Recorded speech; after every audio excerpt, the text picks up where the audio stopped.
राष्ट्र सर्वप्रथम, राष्ट्र सर्वप्रथम, राष्ट्र सर्वप्रथम, राष्ट्र सर्वप्रथम। राष्ट्र सर्वप्रथम की बात कार्यक्रम में आप सभी राष्ट्रवासियों का हार्दिक स्वागत है। दिल्ली के भारत मंडपम में साइबर सिक्योरिटी पर विशेष सम्मेलन हुआ, जिसमें गृह मंत्री अमित शाह ने भाग लिया। मुख्य अतिथि के रूप में कार्यक्रम को संबोधित करते हुए गृह मंत्री ने सबसे पहले सीबीआई और I4C को उनके द्वारा किए जा रहे विशिष्ट कार्य के लिए धन्यवाद किया। उन्होंने कहा कि पिछले 11 सालों में डिजिटल इंडिया की यात्रा इतनी आगे बढ़ी है कि साइबर सुरक्षा इसकी एक महत्वपूर्ण कड़ी हो चुकी है। उन्होंने बताया कि डिजिटल कनेक्शनों में 16 गुना की वृद्धि हुई है, वहीं डिजिटल डेटा की लागत भी कम हुई है, जिसके कारण लोगों के बीच में इंटरनेट का प्रसार बढ़ा है। ऐसे में साइबर सुरक्षा देश के लिए और देश के नागरिकों के लिए अत्यधिक महत्वपूर्ण है। आज के कार्यक्रम में साइबर सिक्योरिटी को स्पर्श करते हुए सरकार के सभी अंग उपांगों से आए हुए सभी अधिकारीगण और आभासी प्रक्रिया से इस कार्यक्रम के साथ जुड़े हुए राज्यों के सभी ऑफिसर्स, सभी का मैं हृदयपूर्वक स्वागत करता हूं। सबसे पहले तो मैं सीबीआई और I4C दोनों को बहुत बहुत बधाई देना चाहता हूं, क्योंकि एक ऐसा काम है जिसमें सरकार की कई एजेंसियां एक साथ मिलकर काम करती हैं। गृह मंत्रालय, स्वतंत्र रूप से I4C, राज्य की पुलिस, सीबीआई, NIA, ईडी, दूरसंचार विभाग, बैंकिंग सचिवालय, IT मिनिस्ट्री, RBI और न्यायपालिका, ये सभी साइबर अपराध को कम करने के लिए और रोकने के लिए संभवतः सभी प्रयास कर रहे हैं। और ये पूरे प्रयास में सबकी अपनी अपनी एक भूमिका भी है, जिम्मेदारी है। हालांकि ऐसा कोई तकलीफ नहीं है, सभी के प्रयास एक ही दिशा में है। फिर भी सभी प्रयासों को जब तक अलाइन नहीं करते हैं, संरेखित नहीं करते हैं, हम इच्छित परिणाम प्राप्त नहीं कर सकते हैं। और मुझे विश्वास है कि सीबीआई और I4C का ये अनेक सत्रों में बटा हुआ प्रयास, इस सारे प्रयासों को और सरकार के सारे विभागों को अलाइन करने में और उनके प्रयासों को संरेखित करने में बहुत महत्वपूर्ण भूमिका निभाएगा, जिससे हमें इच्छित परिणाम मिल पाएंगे। एक प्रकार से हम सब मानते हैं साइबर सिक्योरिटी बहुत जरूरी है, परंतु हमारे सामने जो काम है, ये कितना बड़ा काम है, कितना भगीरथ काम है, उसका एहसास करना है तो 11 सालों में डिजिटल इंडिया की यात्रा जो है भारत की, इसको हमने समझना पड़ेगा। 11 साल पहले 25 करोड़ इंटरनेट के उपभोक्ता थे, आज हम 100 करोड़ पार कर गए। ब्रॉडबैंड कनेक्शन, वो भी 100 करोड़ की वृद्धि के साथ, 16 गुना वृद्धि के साथ 100 करोड़ पार कर देंगे। और चूंकि 1 GB डेटा का मूल्य 97% कम हुआ है, तो कनेक्शन तो बड़े ही बड़े हैं, इसका उपयोग भी बहुत बढ़ गया है। अब जहां तक एडमिनिस्ट्रेशन का सवाल है, 11 साल पहले 546 पंचायतें भारत नेट परियोजना से जुड़ी थी और आज 2 लाख से अधिक पंचायतें भारत नेट परियोजना से जुड़ चुकी हैं। जब मैं पंचायत शब्द प्रयोग करता हूं तो पंचायत का एक यूनिट नहीं आता है, ये पूरे गांव की आबादी एक प्रकार से उनका एक्सेस हो जाता है डिजिटल इंडिया के साथ। यूपीआई ट्रांजैक्शन की मैं बात करूं तो 2024 में हमने 233 ट्रिलियन भारतीय रुपयों के मूल्यों का और 181 बिलियन डिजिटल ट्रांजैक्शन किए हैं। यूपीआई था ही नहीं तो कंपैरिजन संभव नहीं है। परंतु 181 बिलियन डिजिटल ट्रांजैक्शन को सुरक्षित करने की जिम्मेदारी ये तंत्र जो हम धीरे धीरे विकसित करते जा रहे हैं इसकी है। और एक प्रकार से दुनिया के डिजिटल ट्रांजैक्शनों का हिसाब करें तो हर दूसरा डिजिटल ट्रांजैक्शन भारत में हो रहा है। तो दुनिया के परिप्रेक्ष्य में भी ये तंत्र को मजबूत करना कितनी जरूरियत है वो हमें मालूम पड़ता है। 2024 में पेमेंट सिस्टम के कुल 97% डिजिटल पेमेंट हुए हैं और वॉल्यूम का निकाल लो तो 99% पेमेंट डिजिटल पेमेंट के माध्यम से हुए हैं। अब ये सभी ट्रांजैक्शनों को हमें सुरक्षित करना है। पंडित दीनदयाल उपाध्याय की पुण्यतिथि के अवसर पर दिल्ली के 15,000 से अधिक निर्माण श्रमिकों के बच्चों को सरकार द्वारा तोहफा दिया गया। मिल रही जानकारी के अनुसार 12 करोड़ से अधिक की राशि का वितरण कामगारों के बच्चों को किया गया, जो कि दिल्ली के 857 से अधिक स्कूलों में पढ़ते हैं। इस अवसर पर त्यागराज स्टेडियम में एक कार्यक्रम का आयोजित किया गया, जिसमें दिल्ली की मुख्यमंत्री रेखा गुप्ता व कैबिनेट मंत्री कपिल मिश्रा उपस्थित रहे। कार्यक्रम को संबोधित करते हुए मुख्यमंत्री गुप्ता ने कहा कि विकसित दिल्ली के शिल्पकार भाइयों के लिए सरकार कोई कसर नहीं छोड़ेगी। उन्होंने कहा कि दिल्ली सरकार पिछले 1 वर्ष से लगातार काम कर रही है। दिल्ली उन मेहनतकश लोगों की है जो अपने श्रम से इस शहर को बनाते हैं। और क्या कहा मुख्यमंत्री रेखा गुप्ता ने इस अवसर पर, आप भी सुने। आज का ये कार्यक्रम इन सभी मेहनतकश भाई बहनों, ग्रामीण क्षेत्र से आए मेरे बुजुर्गों और प्यारे बच्चों, आप सबको मैं बहुत ही हृदयपूर्वक अभिनंदन करती हूं और जोड़ती हूं उस विजन के साथ जो विकसित दिल्ली, विकसित भारत की ओर हम सबको लेके जाने वाला है। आज इस दिल वालों की दिल्ली में दिन रात मेहनत कर रहे हमारे मजदूर और श्रमिक भाई बहन, जो सच में ये दिल्ली बनाने का काम करते हैं, जो दिल्ली के भाग्य विधाता हैं, इसलिए उनका सम्मान किया जाना बहुत जरूरी है। बदलाव और उम्मीदों के साथ आप सबने दिल्ली में एक नई सरकार बनाई 1 साल पहले, और जब आपकी बनाई हुई इस कमल फूल सरकार को 1 साल पूरा होने जा रहा है, तो मैं आपको ये कह सकती हूं, दिल्ली के लिए पसीना बहाने वाले हमारे मजदूर साथियों के लिए ये सरकार ने अपने पूरे 365 दिन लगाने का जो निश्चय किया था, सरकार उस पे काम कर रही है। क्योंकि दिल्ली केवल ऊंची इमारतें, चमचमाती सड़कें, मॉल, क्लब इसका नाम नहीं है। दिल्ली बनती है आपके श्रम के साथ में। आपके हाथ गढ़ते हैं दिल्ली को, तब जाकर के दिल्ली बनती है। इसलिए जो दिल्ली को बनाने वाले हाथ हैं, उनको सुरक्षा देना, उनको सम्मान देना दिल्ली सरकार का कर्तव्य है। मेरी सरकार की ये प्राथमिकता है, आप सबको मजबूत करना। आप मजबूत होगे तो दिल्ली मजबूत होगी। और आज का दिन तो वैसे ही बड़ा महत्वपूर्ण दिन है।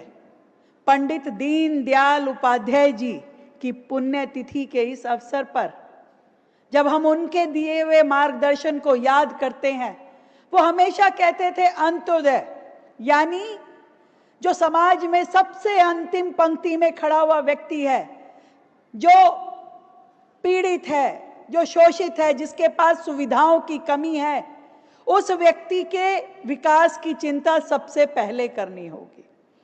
और वो कहते थे कि देश का विकास तब तक संभव नहीं है जब तक इस व्यक्ति का जो बिल्कुल आखिरी में खड़ा है, उसका आप विकास नहीं कर दोगे, उसे सशक्त नहीं करोगे, उसे शक्तिमान नहीं करोगे, उसको सम्मान नहीं मिलेगा, तब तक देश का विकास संभव ही नहीं है।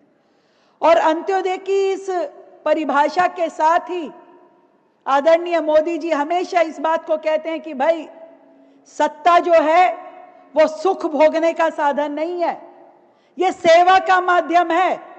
कर सको तो आगे आओ, नहीं तो कोई बात नहीं। और इसी सेवा संकल्प के साथ दिल्ली सरकार पिछले 1 वर्ष से लगातार काम कर रही है।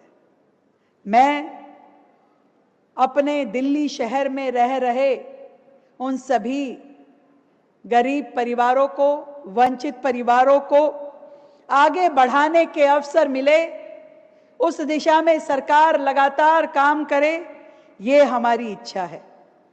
मैं इतनी बात कह सकती हूं कि विकसित दिल्ली के शिल्पकार मेरे मजदूर भाई बहनों के लिए सरकार कोई कसर नहीं छोड़ेगी। पर आज हम इस बात को कह सकते हैं, जब 15,700 बच्चों को, श्रमिक बच्चों को शैक्षिक सहायता दी जा रही है, जब इन बच्चों को 12,40,94,000 की ये राशि आज यहां से दी जा रही है, तो मैं ये कह सकती हूं कि इनकी आंखों में जो सपने हैं उनको साकार करने का जिम्मा दिल्ली सरकार पे है। कोई आप में से इंजीनियर बने, कोई डॉक्टर बने, कोई टीचर बने, ना केवल देश का, दिल्ली का नाम रोशन करेंगे, परिवार का नाम रोशन करेंगे। ऐसे हमारे युवा, ऐसे हमारे ये बालक, हम हमेशा उनके साथ हैं।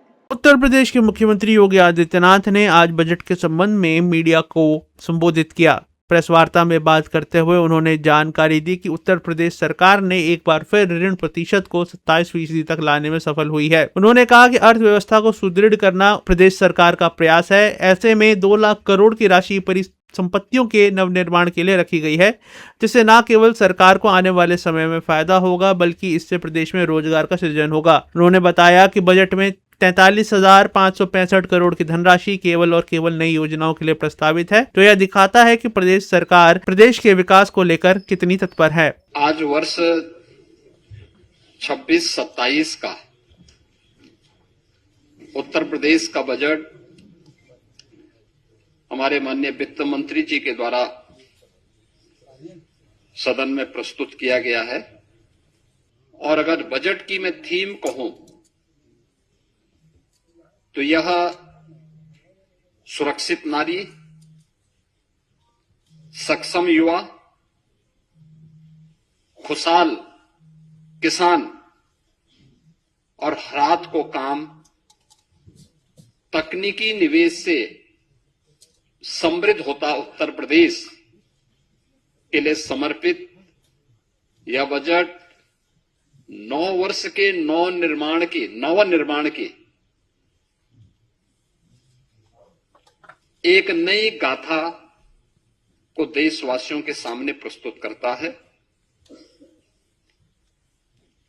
बजट की जो हाइलाइट्स हैं, जो आपने देखा है, इसमें 43,565 करोड़ रुपए से अधिक की धनराशि केवल नई योजनाओं के लिए इस बजट में उसमें प्रस्तावित की गई है। दूसरा, 2 लाख करोड़ रुपए से अधिक की राशि कैपिटल एक्सपेंडिचर के लिए है, यानी ये परिसंपत्तियों के नवनिर्माण में, इंफ्रास्ट्रक्चर के डेवलपमेंट में और इकोनॉमी की यानी अर्थव्यवस्था को सुदृढ़ीकरण करने में इसकी बड़ी भूमिका होती है और यहीं से रोजगार का सृजन भी होता है। ये रोजगार सृजन में भी एक बड़ी भूमिका का निर्वहन करता है। ये बजट का मुख्य हाइलाइट्स है। आपने इस चीज को बजट में देखा होगा, बजट भाषण जब वित्त मंत्री जी पढ़ रहे थे तो उस समय भी आपने इस बात को गौर किया होगा कि बजट में जो हमारी एफआरबीएम की सीमा है, यानी पिछले 9 वर्ष में ये हमारी सरकार का 10वां बजट है और पहली बार हुआ है जब किसी मुख्यमंत्री को 10वां बजट प्रस्तुत करने का अवसर प्राप्त हुआ है यूपी जैसे राज्य में। इससे पहले कभी नहीं हुआ। दूसरा है कि इन 9 वर्षों में एक भी टैक्स नहीं लगाया गया। तीसरा है यूपी के अंदर जो भी कर चोरी थी, लीकेजेस थे, इन सबको रोक करके कुशल वित्तीय प्रबंधन के माध्यम से बीमारू राज्य से उत्तर प्रदेश को भारत की अर्थव्यवस्था का एक ब्रेक थ्रू के रूप में प्रस्तुत करते हुए रेवेन्यू सरप्लस स्टेट के रूप में प्रस्तुत करने में सफलता प्राप्त हुई है। 2017 में जिस राज्य में ऋणग्रस्तता थी और वह उसकी 30% से अधिक थी, उसे घटा करके हम लोगों ने अगले ही 2-3 वर्षों के अंदर 27% में लाने में सफलता प्राप्त की थी। लेकिन 3 वर्ष का जो कोविड कालखंड था, इसके कारण यह सीमा बढ़ी थी। हम इसे फिर से 27% में लाने में सफल हुए हैं और हमारा इस वित्तीय वर्ष में यह लक्ष्य है कि हम इसको 23% तक लेके आ जाएं। यह हमारा कुशल वित्तीय अनुशासन भी है। बिना अतिरिक्त टैक्स लगाए हुए उत्तर प्रदेश के अंदर वेलफेयर की स्कीम को, इंफ्रास्ट्रक्चर की स्कीम को और प्रत्येक सेक्टर में नई ऊंचाइयों को प्राप्त करते हुए विकास के नित नए सोपान को स्थापित करते हुए आज उत्तर प्रदेश जिस दिशा में आगे बढ़ा है, अपनी अर्थव्यवस्था को मजबूत किया है, उसके बल पर उत्तर प्रदेश आज देश की टॉप 3 इकोनॉमी में एक है। अभी समय है एक ब्रेक का। हम चलते हैं ब्रेक पर, आप कहीं जाए नहीं, छोटा सा ब्रेक। श्रेया फर्निशिंग लेकर आया है आपके लिए होम कलेक्शन, जिसमें आपको मिलता है upholstery fabric, designer curtains, home and office decoratives, carpets and sofa cover कम से कम दाम में कीर्ति नगर में आपके लिए उपलब्ध है। Kamal Buildtech Private Limited, fulfilling promises. With our professional team and experience of delivering projects, in past we guarantee you peace of mind and top quality work in an affordable price. और अधिक खबरों के लिए आप हमारे YouTube channel दैनिक India दर्पण को अभी सब्सक्राइब करें और नोटिफिकेशन के लिए बेल आइकन को प्रेस करना ना भूलें। राष्ट्र सर्वप्रथम की बात कार्यक्रम में ब्रेक के बाद एक बार फिर आप सभी राष्ट्रवासियों का स्वागत। हरियाणा सरकार ने बड़ी पहल करते हुए आज विभिन्न योजनाओं के अंतर्गत लाभार्थियों को राशि वितरण किया। कार्यक्रम को संबोधित करते हुए मुख्यमंत्री नायब सिंह सैनी ने जानकारी दी कि यह डबल इंजन सरकार की गारंटी है कि हर लाभार्थी के खाते में डायरेक्ट बेनिफिट ट्रांसफर होगा। उन्होंने बताया कि लाडो लक्ष्मी योजना के माध्यम से हरियाणा की बहनों के खाते में 193 करोड़ की राशि पहुंचाई गई है। वहीं पेंशन व अन्य योजनाओं के माध्यम से 34 लाख से ज्यादा लाभार्थियों को लाभ पहुंचा है। आप भी सुने इस पूरी योजना की जानकारी और क्या कहा सीएम नायब सिंह सैनी ने इस अवसर पर। विभिन्न योजनाओं के तहत डीबीटी के माध्यम से डायरेक्ट पैसा योजनाओं के माध्यम से हरियाणा प्रदेश के जन तक पहुंच रहा है। ये गारंटी ये डबल इंजन सरकार की है, मोदी सरकार की है कि सीधा पैसा बेनिफिशियरी तक जाए। आज उसी कड़ी में हमने दीन दयाल लाडो लक्ष्मी योजना उसकी 4थी किस्त आज जारी की है। मित्रों, इस योजना के तहत आज तक 9,22,452 हमारी लाभार्थी बहनें हैं। उनके खातों में 193 करोड़ रुपए की राशि आज पहुंचाई गई है। इन चारों किस्तों का कुल मिलाकर के जो पैसा है वो 634 करोड़ रुपए की राशि उन तक पहुंच चुकी है। ये मोदी सरकार की गारंटी है और इसी के ऊपर बड़ा विश्वास देश के लोगों को है। साथियों, आज ही वृद्धावस्था पेंशन, विधवा, दिव्यांग और सामाजिक सुरक्षा पेंशन वो भी आज जारी की गई है। इनके तहत 34,14,000 लाभार्थियों को 1,098 करोड़ रुपए की आज राशि जारी की गई है। इसी प्रकार 43,36,452 लाभार्थियों को 1,291 करोड़ रुपए की ये राशि जारी की गई है।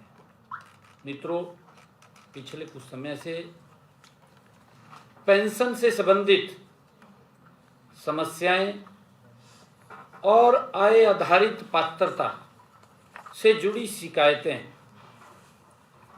वो मेरे संज्ञान में आई हैं।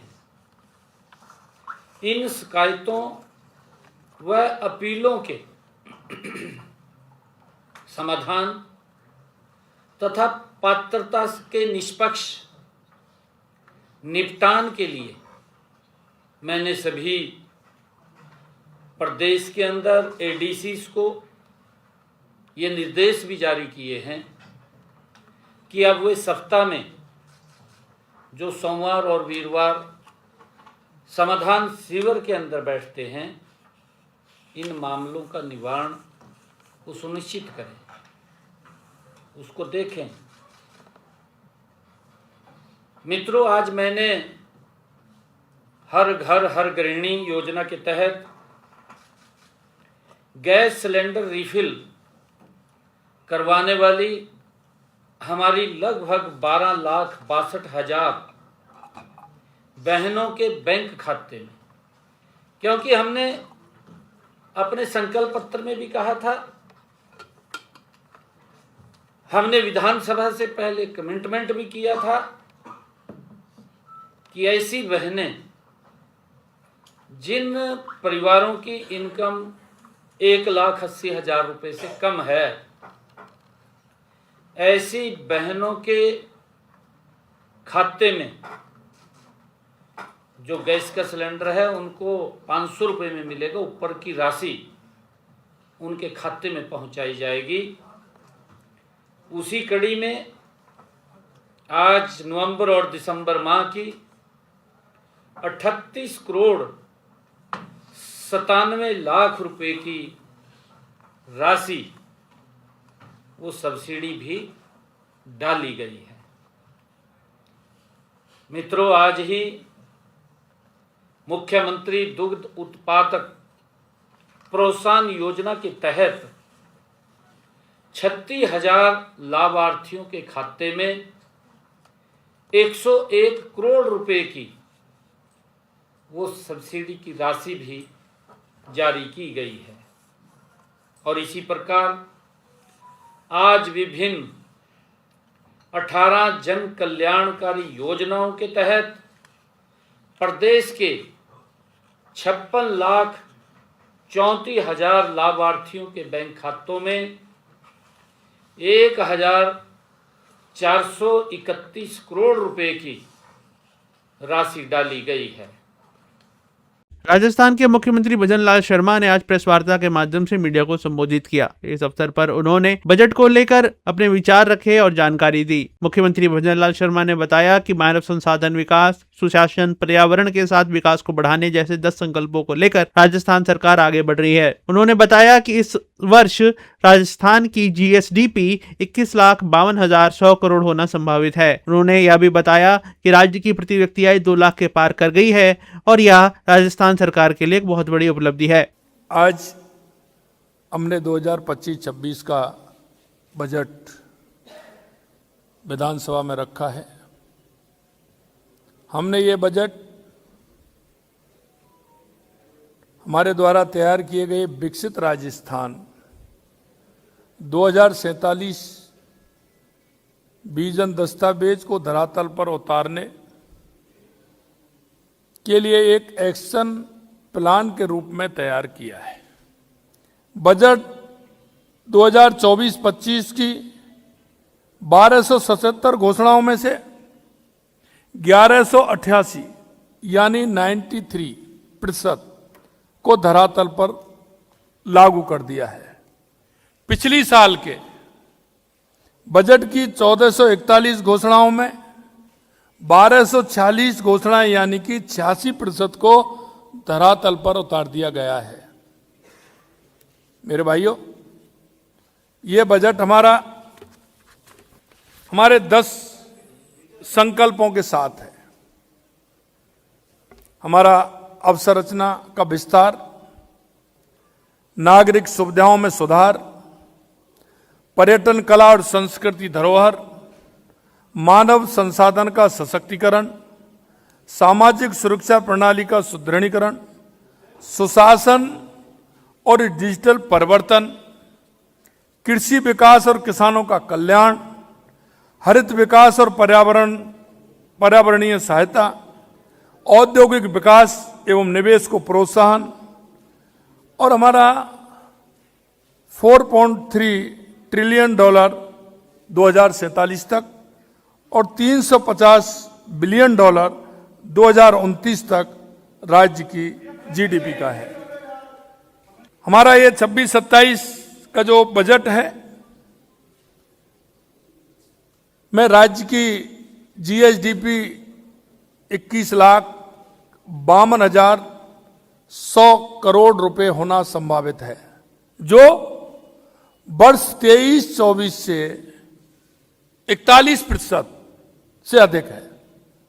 हमारे प्रयासों में राज्य की प्रति आय पहली बार, प्रति व्यक्ति आय पहली बार 2 लाख पार किया है, यानी 2,02,349 रुपए कर गई है, जो वर्ष 23-24 से 21.15% अधिक है।